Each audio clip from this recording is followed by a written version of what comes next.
Assalamualaikum warahmatullahi wabarakatuh. Rahayu, rahayu, rahayu. Salam sehat buat kita semua. Baik teman-teman, kali ini tema kita berlatih menenangkan jiwa agar kita bisa kembali dengan Tuhan kita. Baik teman-teman semua, kalau kita bicara tentang jiwa, maka tidak ada habis-habisnya untuk dibahas. Karena keinginan manusia itu terlahir dari si jiwa tadi. Saking banyaknya keinginan si jiwa tadi, sehingga si jiwa tersebut sampai melupakan Tuhannya yang menciptakan dirinya tersebut. Maka Allah berpesan kepada jiwa agar bisa kembali kepadanya, supaya si jiwa tadi tidak tersesat. Allah berfirman yang berbunyi, Ya ayuhan nafsun mutmainnah irji'i ila rabbiki radiyatam mardiya fadkhuli fi ibadi wadkhuli jannati. Yang artinya, wahai jiwa-jiwa yang tenang, kembalilah engkau kepada Tuhanmu dengan hati yang ridho dan diridhoinya. Maka masuklah ke dalam golongan hamba-hambaku. Nah, jadi teman-teman, saking banyaknya kemauan duniawi si jiwa tadi, sampai-sampai Allah berpesan memanggil jiwa agar tetap tenang, agar si jiwa tadi bisa kembali ke pangkuan Tuhannya. Begitu ya teman-teman. Jadi bukan malah si jiwa masuk ke pangkuan si nafsu. Karena kalau jiwa kita dikuasai si nafsu, nanti bisa bahaya. Bahkan si jiwa tadi tidak menyadari kalau dia sudah lupa dengan Tuhannya. Baik teman-teman, sekarang bagaimana caranya agar kita tidak dikendalikan nafsu kita?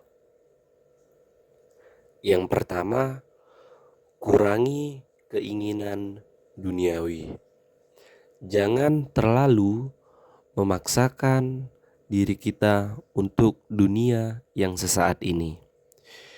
Yang kedua, kita diberi rasa atau nafsu oleh Allah.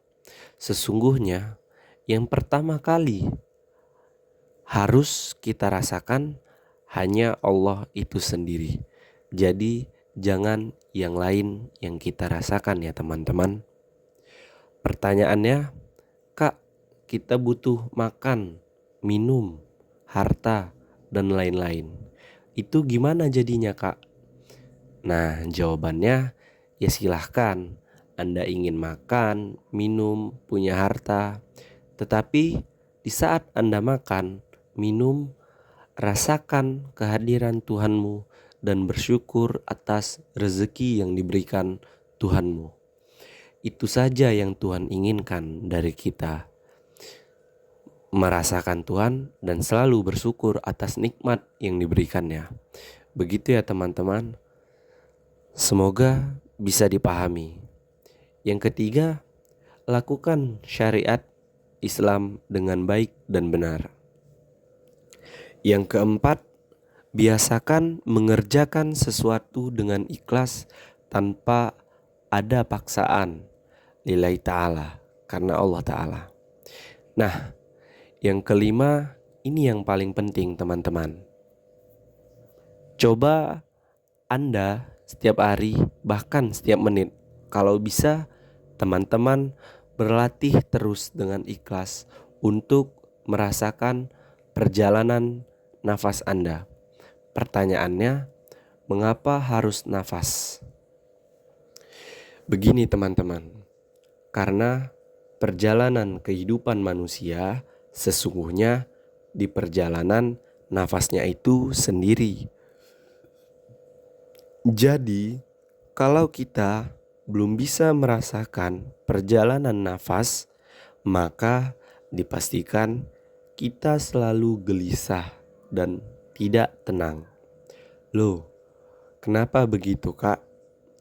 Kan tadi sudah saya jelaskan, karena perjalanan hidup manusia itu di keluar masuknya nafas. Sekarang Anda bisa buktikan sendiri kalau perjalanan hidup kita itu ada di nafas kita.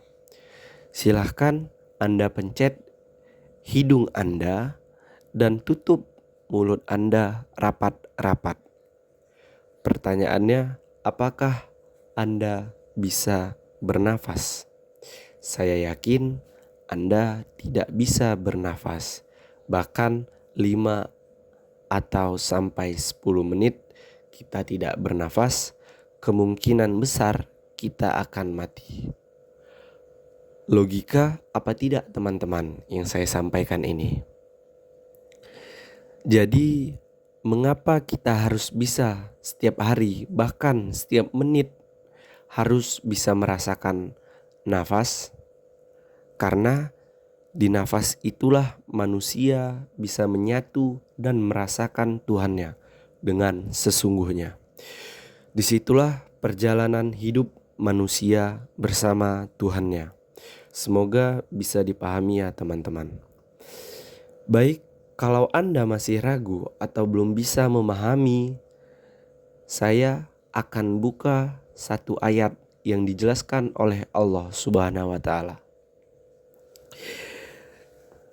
Ayat itu berbunyi, Anna fahtu fihi min ruhi, yang artinya aku tiupkan dari ruhku.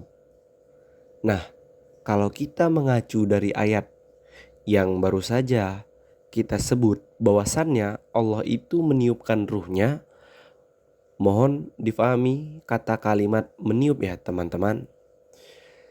Jadi teman-teman semua, makna meniup itu identik dengan bahasa menghembus.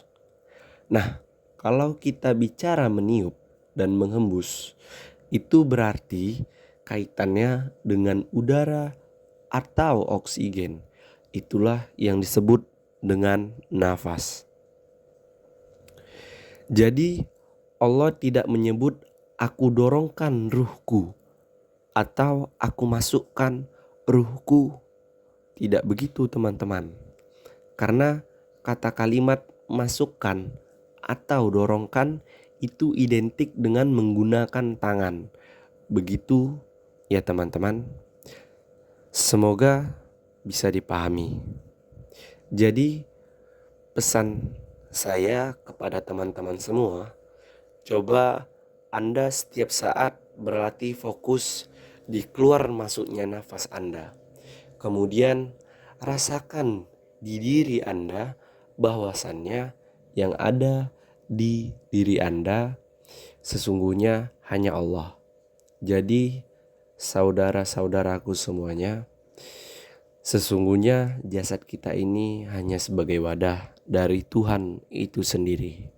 Kemudian diri kita hanya sarana dan prasarana untuk cerita Tuhan di muka bumi ini. Kesimpulannya, satukan pikiran jiwamu di dalam nafasmu. Gunakan rasamu untuk dapat merasakan kehadiran Tuhanmu.